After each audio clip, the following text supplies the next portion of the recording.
Hello everyone, welcome back to Nepal online school. आज हामी human resource म्यानेजमेन्टको सिस्टमको बारेमा डिस्कस गर्न गइरहेका छौँ। हामीले डिस्कस गर्ने टपिक भनेको सिस्टम। अब योभन्दा अघिल्लो क्लासहरूमा चाहिँ हामीले ह्युमन रिसोर्स म्यानेजमेन्टको म्यानेजमेन्ट गर्ने तरिकाहरू बुझेका थियौँ होइन। अब हामीले अब सिस्टम भनेको के हो त्यो बुझ्नु पर्यो होइन।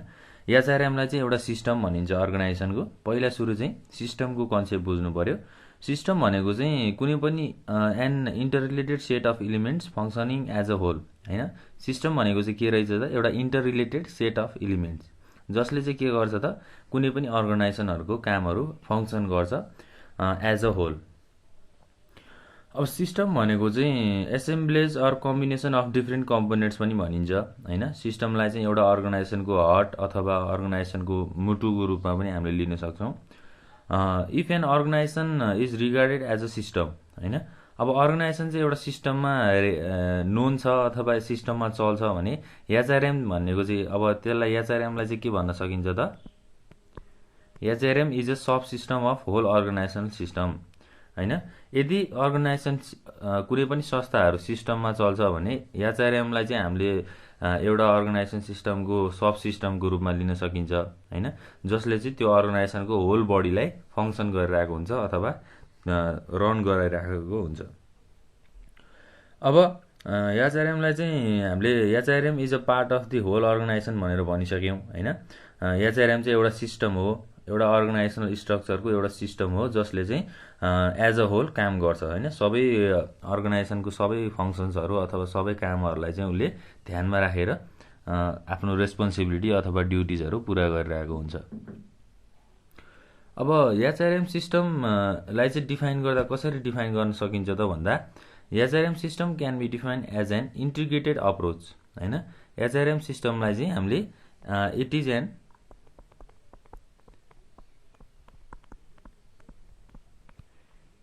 integrated approach of management under which the responsibility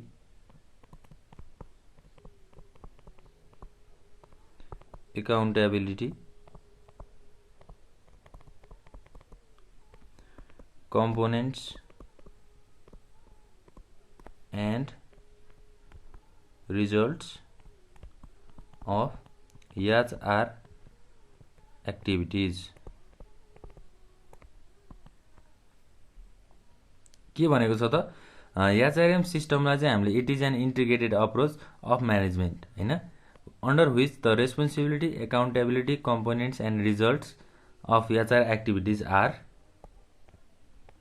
डेफिसिटेड।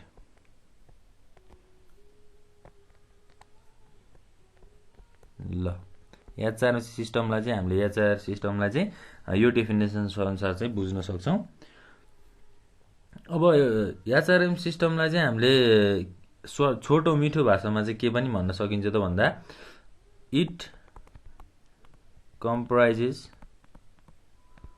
All elements to increase employee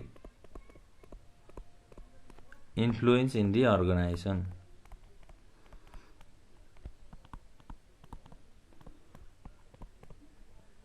HR सिस्टमले चाहिँ के गर्दो रहेछ त, सबै इलिमेन्ट्सहरू कम्प्राइज अथवा एब्जर्भ गर्दो रहेछ to increase employee influence in the organisation. कुनै पनि संस्थामा काम गर्ने इम्प्लोइहरूलाई चाहिँ इन्फ्लुएन्स गर्ने मोटिभेट गर्ने काम चाहिँ एउटा एचआरएम सिस्टमले गर्ने रहेछ। अब एचआरएम सिस्टमले अब इनपुट कम्पोनेन्ट्स होइन, इनपुट कम्पोनेन्ट्सहरूलाई युज गरेर आउटपुटहरूलाई चाहिँ रिफाइन गर्ने हो म्यानेजरियल प्रोसेसबाट होइन। कुनै पनि एउटा आउटपुट रिजल्ट अथवा निकाल्नको लागि चाहिँ एचआरएम सिस्टमले चाहिँ इनपुट कम्पोनेन्ट्सहरू लिन्छ र एउटा म्यानेजरियल प्रोसेसबाट त्यसलाई आउटपुट निकाल्छ होइन, कुनै पनि रिजल्टहरू चाहिँ निकाल्छ। अब यो प्रोसेसमा चाहिँ होइन एचआरएम सिस्टमले के गर्छ त भन्दा, it activates various sub system such as employment, training and development होइन, त्यसै गरी compensation, maintenance, personal resource etc हैन। यस्तो खालको हाम्रो सब सिस्टमहरूलाई चाहिँ एचआरएमले के गरेको हुन्छ त एक्टिभेट गरेको हुन्छ। अब यो कम्पोनेन्टहरूलाई चाहिँ एउटा एचआरएम सिस्टमले एक्टिभेट गरिसकेपछि एचआरएम सिस्टमले चाहिँ एउटा फ्रेमवर्कभित्र काम गर्छ हैन। एचआरएम सिस्टमको चाहिँ एउटा फ्रेमवर्क हुन्छ, आफ्नो एउटा काम गर्ने शैली अथवा काम गर्ने तरिकाहरू हुन्छ। त्यो वेबाट चाहिँ हाम्रो एचआरएम सिस्टमले अब धेरै इन्भाइरोमेन्टल फ्याक्टर्सहरूलाई च्यालेन्जहरू गरेर अथवा इन्फ्लुएन्स भएर, जस्तै इन्भाइरोमेन्टल फ्याक्टर्सहरूमा चाहिँ अब पोलिटिकल, इकोनोमिकल हैन, त्यसै गरी सोसियो कल्चरल, टेक्नोलोजिकल फोर्सेस, यस्तो खालको इन्भाइरोमेन्ट फ्याक्टर्सहरूसँग चाहिँ इन्फ्लुएन्स भएर एउटा एचआरएम सिस्टमले आफ्नो फ्रेमवर्कभित्र चाहिँ काम गरिरहेको हुन्छ। अब हामीले ल्याङ्ग्वेजमै लेख्न पनि सक्छौँ। The framework of HRM system which is influenced by environmental factors such as political, economical, socio-cultural and technological forces हैन त। ल के भनेको छ त, एचआरएम सिस्टम भनेको चाहिँ एउटा फ्रेमवर्क हो अथवा काम गर्ने सिस्टम हो which is influenced by environmental factors. अब इन्भाइरोमेन्ट फ्याक्टर्सहरूले चाहिँ यसलाई इन्फ्लुएन्स गरिरहेको हुन्छ अथवा एफेक्ट गरिरहेको हुन्छ धेरै तरिकाबाट, जस्तै पोलिटिकल, इकोनोमिकल, सोसियो कल्चरल र हाम्रो टेक्नोलोजिकल फोर्सेस। ल यो कुराहरू चाहिँ अब एचआरएम सिस्टमको कुरा भयो हैन। एचआरएम सिस्टमभित्र चाहिँ अब हाम्रो अब पोलिटिकल एन्ड गभर्मेन्ट, त्यसपछि अब इकोनोमिकल हैन, सोसियो कल्चरल, यो कुराहरू हुन्छ। त्यसै गरी हामीले अब एउटा डायग्राम बनाउँछौँ हैन। त्यो डायग्राम अनुसार चाहिँ हामीले हाम्रो ह्युमन रिसोर्स म्यानेजमेन्टको सिस्टमको बारेमा चाहिँ डिटेलली स्टडी गर्न सक्छौँ। फर्स्टमा त अब पोलिटिकल एन्ड गभर्मेन्ट एउटा लाइफ साइकल हो हैन। त्यसै गरी टेक्नोलोजी, इकोनोमिकमा हाम्रो मार्केट हैन। त्यसै गरी सोसियो कल्चरलमा चाहिँ इन्टरनेसनल,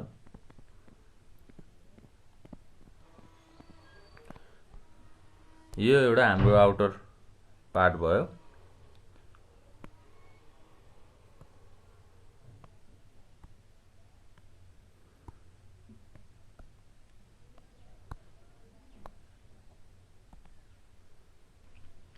अब हाम्रो पोलिटिकल एन्ड गभर्मेन्ट भनेको एउटा भयो हैन। त्यसै गरी टेक्नोलोजी, अब इकोनोमिकल भनेको अब अर्को कम्पोनेन्ट भयो, मार्केट, सोसियो कल्चरलमा हाम्रो इन्टरनेसनल हैन। अब हामीले कम्पोनेन्ट्सभित्र कुरा गर्दाखेरि चाहिँ एउटा इनपुट हुन्छ, अर्को ट्रान्सफर्मेसन हुन्छ र अर्को आउटपुट कम्पोनेन्टहरू हुन्छ। तीनटा कम्पोनेन्टको कुराहरू हामी यहाँ गर्छौँ। एउटा छ इनपुट कम्पोनेन्ट हैन। त्यसै गरी अर्को भनेको ट्रान्सफर्मेसन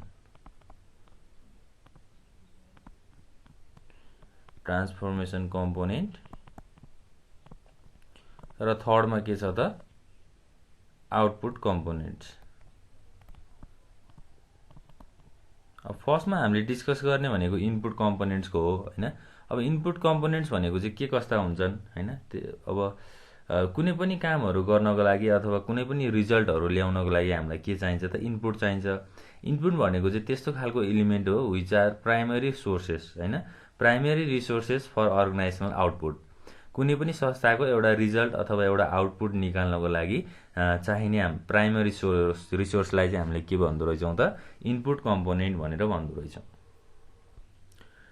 अब इनपुट कम्पोनेन्टभित्र पनि हाम्रो फर्स्टको पोइन्ट के छ र ह्युमन रिसोर्सेस अब ह्युमन रिसोर्स भनेर के बुझिन्छ त the active means of production are human resources हैन they can be mobilize from one job to another human रिसोर्सलाई चाहिँ हामीले एउटा जबबाट अर्को जबमा मोबिलाइज पनि गर्न सक्दो रहेछौँ र अब यो भनेको चाहिँ एउटा प्रोडक्सनको मिन्स हैन प्रोडक्सनको एउटा एक्टिभ मिन्सलाई चाहिँ ह्युमन रिसोर्स भनेर भन्ने रहेछ When we speak about human resources, we mean the energize and competencies of people capable for performing the assigned tasks. भनेको ह्युमन रिसोर्स भन्ने बित्तिकै हामीले के थाहा पाउँछौँ अथवा के बुझ्नुपर्छ त भन्दा people capable for performing the assign task हैन कुनै पनि मान्छेलाई लगाएको कामको जिम्मा चाहिँ उसले गर्न सक्छ ऊ क्यापेबल छ त्यो त्यस्तो खालको प्रोसेसलाई चाहिँ हामीले ह्युमन रिसोर्स भनेर भन्छौँ अब इनपुट कम्पोनेन्ट्स भित्र अर्को कम्पोनेन्ट पनि छ जसलाई हामी नन ह्युमन रिसोर्स भन्छौँ नन ह्युमन रिसोर्स यो चाहिँ हाम्रो इनपुट कम्पोनेन्ट भित्र नन ह्युमन रिसोर्स भनेको चाहिँ कस्तो हो त it includes resources other than human resource or manpower हैन ह्युमन रिसोर्स बाहेकको अरू रिसोर्सहरूलाई चाहिँ हामीले नन ह्युमन रिसोर्स भनेर भन्ने रहेछौँ जस्तै resources like machines money management method market and information हैन यो नन ह्युमन रिसोर्स भनेको चाहिँ कस्तो खालको रहेछ त मेसिन्सहरू हैन त्यसपछि मनी भनेको पैसा अनि म्यानेजमेन्ट भनेको अब म्यानेज गर्ने तरिका हैन अर्गनाइजेसनमा संस्थामा यस्तो खालको रिसोर्सहरूलाई चाहिँ हामीले नन ह्युमन रिसोर्स भन्छौँ मेसिन्स मनी म्यानेजमेन्ट एटसेट्रा हैन अब ह्युमन रिसोर्सहरुमा चाहिँ अब people capable of doing assigned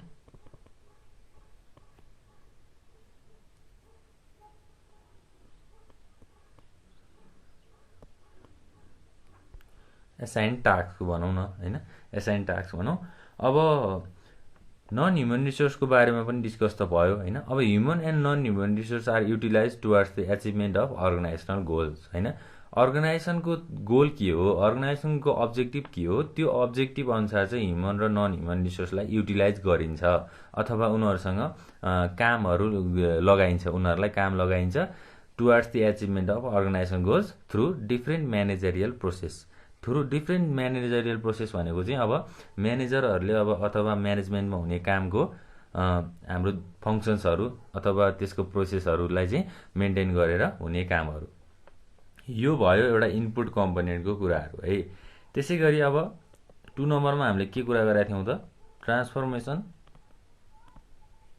component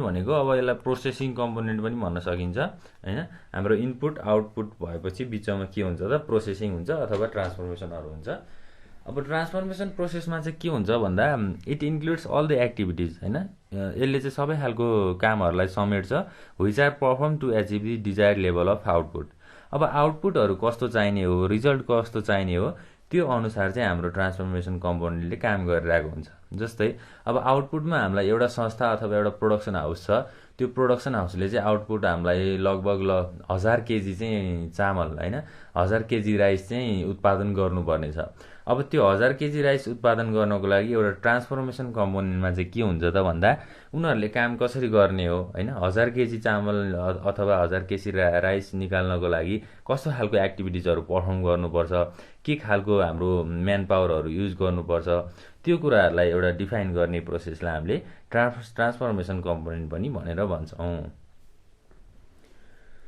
अब ट्रान्सफर्मेसन कम्पोनेन्ट भित्र हाम्रो 4 वटा टेक्निकहरु हुन्छ जुन हामीले यो भन्दा अघिल्लो क्लासहरुमा पनि डिस्कस गरेका थियौं एउटा छ एक्विजिसन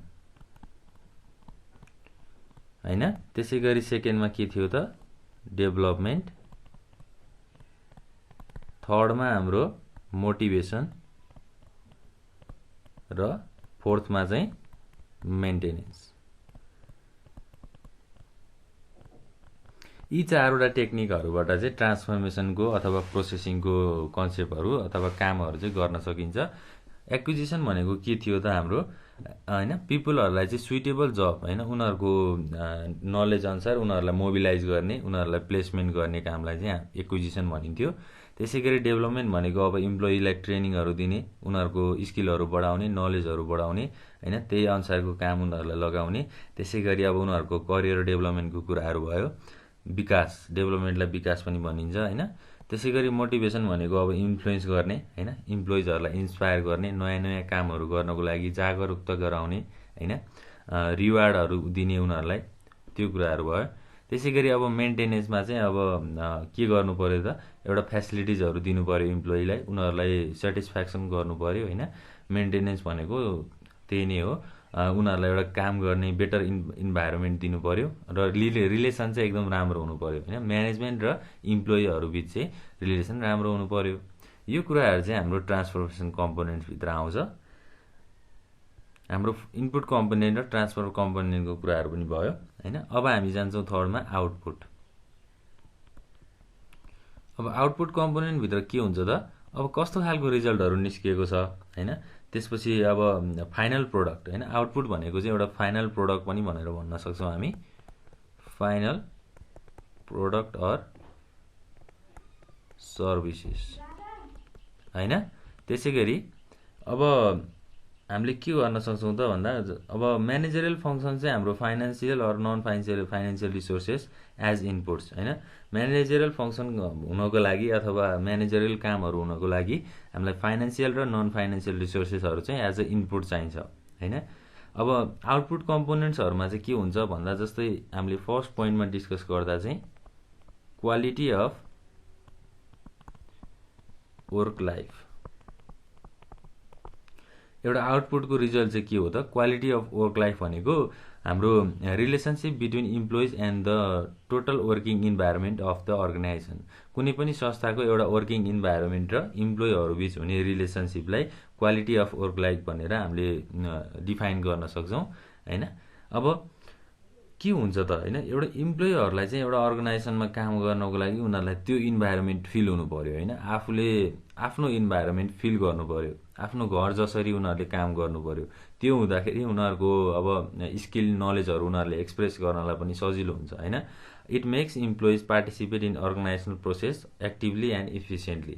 अब अर्गनाइजेसनल प्रोसेसहरू अथवा अर्गनाइजेसनको मिटिङ हैन, वेबिनार सेमिनारहरूमा पनि यो इम्प्लोइजहरूलाई चाहिँ एक्टिभली र इफिसियन्टली पार्टिसिपेट पनि हुन मौका मिल्छ भनौँ न हैन। अब त्यसै गरी क्वालिटी अफ वर्क लाइफ भइसकेपछि सेकेन्ड पोइन्टमा के छ त, प्रोडक्टिभिटी। अब प्रोडक्टिभिटी भनेको चाहिँ के हो त, अब प्रोडक्टिभिटी भनेको amount of work that is being produce in the organisation हैन। काम कति भइरहेको छ, त्यो अनुसारको रिजल्टहरू कति भयो, त्यो कुराहरूलाई चाहिँ हामीले प्रोडक्टिभिटी भन्छौँ हैन।